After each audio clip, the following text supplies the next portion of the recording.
అదరకొట్టే కారం రంగు రుచి ఆచి కారం పొడి. గంజాయి అమ్మకాలే వద్దన్నందుకు ఓ వ్యక్తి ప్రాణాలు కోల్పోయినటువంటి ఘటన నెల్లూరు జిల్లా హౌసింగ్ బోర్డు కాలనీలో చోటు చేసుకుంది. ఆ వ్యక్తి ఆ యొక్క ప్రాంతంలో పోలీసులు ఇటు ప్రభుత్వం చేయాల్సినటువంటి పనిని ఓ వ్యక్తి ముందుకొచ్చి ఆ ప్రాంతంలో ఆ యొక్క గంజాయిని నిర్మూలించాలని చెప్పి కూడా ప్రయత్నం చేసేటువంటి ప్రయత్నంలో తమ కుటుంబాలను కోల్పోవటం జరిగింది. ఆ యొక్క పెంచలై కూడా ఆ యొక్క అనేక కార్యక్రమాలు చేపడుతూ ఇలాంటి కార్యక్రమాలు అసాంఘిక కార్యక్రమాలు ఏవైతే ఉన్నాయో వాటిలన్నిటి కూడా నిర్మూలన చేసే దాంట్లో ముందుంటారని కూడా మనకి సమాచారం తెలుస్తూ ఉంది. అయితే కొంతమంది పబ్లిక్ మనతో పాటు ఉన్నారు. వారిని అడిగి ఈ యొక్క విషయం పైన ఏమంటారు సార్? ప్రభుత్వము ఇటు పోలీసులు చేయాల్సినటువంటి పనిని ఓ వ్యక్తి ఆ ప్రాంతంలో ఆ యొక్క గంజాయిని అసాంఘిక కార్యకలాపాలను కూడా నియంత్రించేందుకు ప్రయత్నం చేయడం జరిగింది. దీంతో ఆ వ్యక్తి కూడా ప్రాణాలు కోల్పోవడం జరిగింది. ఏమంటారు? ఈరోజు సమాజం బాగుండాలని కొంతమంది కోరుకుంటూ చేస్తున్నారు. దాంట్లో భాగంగా ఇప్పుడు మేము చూసిన దాని ప్రకారం పెంచులయ్య గారు వాళ్ళ నివాసం ఉన్న ప్రాంతంలో చాలా బ్యాక్వర్డ్ ఏరియాగా ఉంది. చూసిన దాంట్లో అక్కడ యూత్ బాగుండాలని చెప్పని కొన్ని కార్యక్రమాలు తీసుకున్నాడు. అది కూడా ఎందుకంటే ఆ ఉన్న ఏరియాలో బంజాక్ అనేది ఎక్కువగా అమ్ముతున్నారని, అలాగే దొంగతనాలు జరుగుతున్నాయని ఎన్నిట్లో వచ్చాక అక్కడున్న యువకులందరినీ కూడగట్టి ఒక ఆర్జేడీ కమిటీగా ఒకటి ఏర్పాటు చేసుకొని మనందరం బాగుండాలి అని అన్న దాంతో ఆయన ఏర్పాటు చేశారు.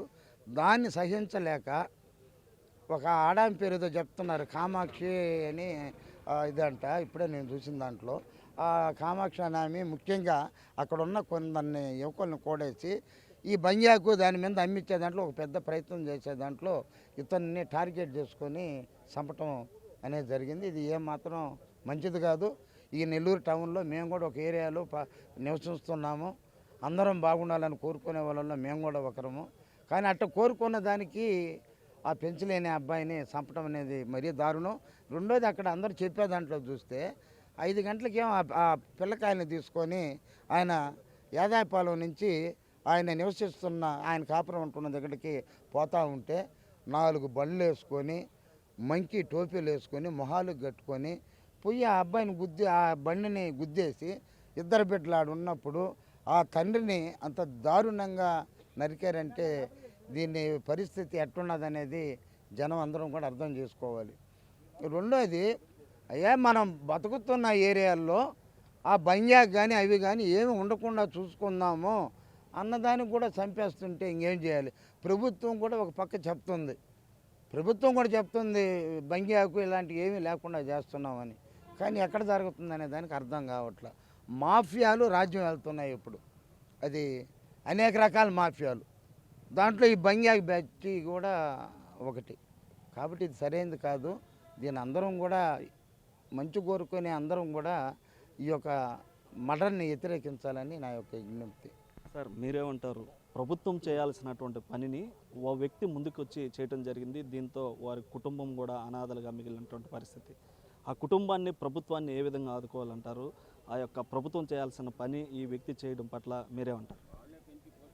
ఈరోజు అనేక సంవత్సరాల నుంచి కూడా ఆర్జేడీ కాలనీలో బంగాకి అమ్మేటటువంటి బ్యాచీని అరికెట్టేందుకు పెంచలయ్య చిన్న వయసులో యువకుడుగా ఉండి ఎవరూ చేయలేనటువంటి పని, ఈ సమాజం చేయలేనటువంటి పని చేసేటటువంటి పెంచలయ్య చేసేటటువంటి క్రమంలో అక్కడ ఉండేటటువంటి యువతల్ని కూడగట్టి అవేర్నెస్ కలిగించడంలో కానీ, లేదు పోలీస్ డిపార్ట్మెంట్ని తీసుకొచ్చేసి వాళ్ళు చెప్తే వింటారేమనేటటువంటి పద్ధతుల్లో అవేర్నెస్ కల్పించేటటువంటి కార్యక్రమాలు అనేక చేసేటటువంటి పరిస్థితి ఉంది. కానీ ఈరోజు ఈ క్రమంలోనే కామ్రేడ్ పెంచలయ్య బలైపోయినటువంటి పరిస్థితి. చిన్నపిల్లలు, అందులో పిల్లల ట్యూషన్ నుంచి తీసుకొని వచ్చి ఇంటికాడ వదలాలి అనేటటువంటి పద్ధతుల్లో తీసుకొచ్చే క్రమంలో దాదాపు 9 మంది ఈ విధమైనటువంటి అటాక్ చేసి చంపేయడం అనేటటువంటిది.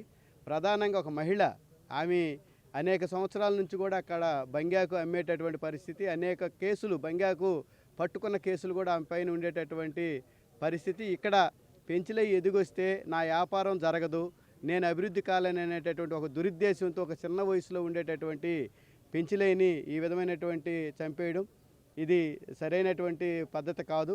ఈరోజు సమాజంలో ఎవరూ చేయలేనటువంటి పని, ఎట్లా అటు డిపార్ట్మెంట్ కానీ ప్రభుత్వం కానీ ప్రకటనలకే ప్రభుత్వం చెప్తున్నది తప్ప బంగ్యాకిని అరికట్టేటటువంటి పరిస్థితుల్లో ఎవరూ చేయలేనటువంటి పనిని ఒక పెంచలేయ ఆ ప్రాంతంలో అయినా కానీ నేను చెయ్యాలి, నేను నిర్వర్తించాలి, ఈ ప్రాంతంలో అభివృద్ధి కావాలి, పిల్లలు చదువుకోవాలి, వీళ్ళందరూ కూడా ఎట్టంటే అటు ఈ వేస్ట్ పేపరు ఏరుకొని బతికేటటువంటి పరిస్థితి ఉంది. వీళ్ళందరూ కూడా చదువుకోవాలనే పద్ధతుల్లో కొంతన్నా నా వంతు మార్చాలి అనేటటువంటి పద్ధతుల్లో చేసేటువంటి క్రమంలో వారం లేనటువంటి కొంతమంది బంగ్యాకి బ్యాచి ఈ విధమైనటువంటి సుఫారీకి డబ్బులకు అలవాటు పడినటువంటి బ్యాచి ఈ విధంగా చేయడం అనేటటువంటిది కరెక్ట్ కాదు. ఈరోజు వాళ్ళ కుటుంబం అనాథులైనటువంటి పరిస్థితి ఉంది. వాళ్ళ పిల్లలు చదువుకునేటటువంటి పిల్లలు, చిన్నపిల్లలు ఈరోజు చదువును కూడా కోల్పోయేటటువంటి పరిస్థితి వచ్చింది.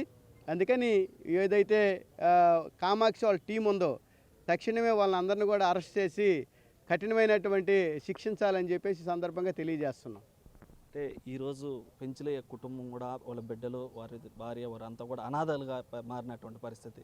ఆ కుటుంబంలో కూడా విషాద ఛాయలు అలుముకున్నాయి. అంటే ఒక మంచి పని చేస్తే ఇలాంటి దురాఘాతాలు, ఇలాంటి కిరాతకాలు చేయటం పైన ఏమంటారు? ఈరోజు వాస్తవంగా పెంచలయ్య గారు మామూలు సహజంగా ఎవరైనా కొంత సమయం ఖాళీ సమయం దొరికితే ఆ ఖాళీ సమయంలో ఏదైనా వ్యాపారం చేసి ఏదైనా ఇంకొక పని చేసి డబ్బు గడించి వాళ్ళు ఆర్థికంగా బలపడాలనుకుంటారు. కానీ పెంచలయ్య అంటే కొంతమంది మాత్రమే తన ఖాళీ సమయాన్ని ప్రజల కోసం, ప్రజాహితం కోసం వెచ్చించేటటువంటి వ్యక్తులు చాలా అరుదుగా ఉంటారు. ఎందుకనంటే నిజంగా అతను అక్కడ ఒక కమిటీని ఏర్పాటు చేసి ఈ కాలనీలో ఎలాంటి దురాఘాతాలు జరగకూడదని, చెడు వ్యసనాలకు బానిస కాకూడదని, అందరం బాగుండాలని అని ఒక మంచి ఉద్దేశంతో అక్కడ అనేక సదస్సులు నిర్వహించి అతను కళాకారుడు కూడా అని తెలిసింది. ఆయన కళాకారుడే, ఆయన పాటల ద్వారా కూడా మంచిగా ఉండాలి, సమాజం బాగుండాలి, సమాజంలో ఉండేటటువంటి మనందరం బాగుండాలి అనేటటువంటి ఒక మంచి ఉద్దేశంతో ఆయన ఈరోజు ముందుకు వస్తే అతన్ని అతి కిరాతకంగా చంపడం అనేది నిజంగా చాలా బాధాకరం. ఎందుకనంటే వాస్తవంగా మనం ఈరోజు గమనించినట్టయితే ఎక్కడో సినిమాల్లో చూస్తున్నాం, ఆడవాళ్ళు డాన్లాగా వ్యవహరించి ఆడవాళ్ళు వెనకుండి ఒక గ్యాంగుని నడిపించి ఆ గ్యాంగు ద్వారా అతన్ని హత్య చేయించారు అని అంటే నిజంగా ఇది పోలీసులు ఉక్కుపాదంతో అణచాల్సినటువంటి పరిస్థితి ఉంది. ఎందుకనంటే ఇదే విధంగా సంతపేట ఏరియాలో కూడా ఒక డప్పు కళాకారుడిని ఆయన కూడా అక్కడ గంజాయి అమ్మొద్దు అన్నదానికి అతన్ని కూడా హత్య చేయడం జరిగింది. అంటే ఈ విధంగా ఎక్కడైతే గంజాయిని అరికట్టాలని ఎవరైతే సమాజంలోంచి ప్రజలు ఎలుగెత్తి చాడుతున్నారో వాళ్ళందరినీ చంపుకుంటూ పోయే పరిస్థితి వస్తూ ఉంది. కాబట్టి ఇటువంటి పరిస్థితుల్లో ప్రభుత్వం కూడా ముందుకొచ్చి ఈ విధంగా నష్టపోయినటువంటి వాళ్ళ కుటుంబాన్ని నిజంగా ఆయన వాళ్ళ బిడ్డలను తీసుకొని స్కూల్ నుంచి ఇంటికి వస్తున్నప్పుడు చంపేశారంటే ఆ బిడ్డలు వాళ్ళ అనాథులయ్యారు, ఆ కుటుంబం రోడ్డును పాలైంది. కాబట్టి ప్రభుత్వం వాళ్ళని ఆదుకోవాలని ఈ సందర్భంగా వాళ్ళని మంచి ఒక 25 లక్షల రూపాయలు ఆయనకి ఎక్స్గ్రేషియా ఇచ్చి ఆ కుటుంబాన్ని ఆదుకోవాలని ఈ సందర్భంగా మేము కోరుకుంటున్నాం. అంటే ఏదైతే ప్రజల కోసం, ప్రజాహితం కోసం పాటుపడేటువంటి వ్యక్తి ఆ ప్రాంతంలో గంజాయిని, అంటే ప్రభుత్వం ఇటు పోలీసులు చేయాల్సినటువంటి పనిని ఓ వ్యక్తి ముందుకు వచ్చి ఆ ప్రాంతంలో నియంత్రించాలన్నటువంటి చేసినటువంటి వ్యక్తి ప్రాణాలు కోల్పోవటం, వారి బిడ్డల ముందే అతి కిరాతకంగా కొంతమంది గంజాయి బ్యాచ్ చేతిలో ఆయన మృతి చెందటం పైన కూడా ఇటు పబ్లిక్ అంతా కూడా ఆగ్రహం వ్యక్తం చేస్తూ ఉన్నారు. అయితే వారి కుటుంబాన్ని కూడా ప్రభుత్వం ఆదుకోవాలని చెప్పి వారు పబ్లిక్ అయితే కోరుతున్నటువంటి పరిస్థితి.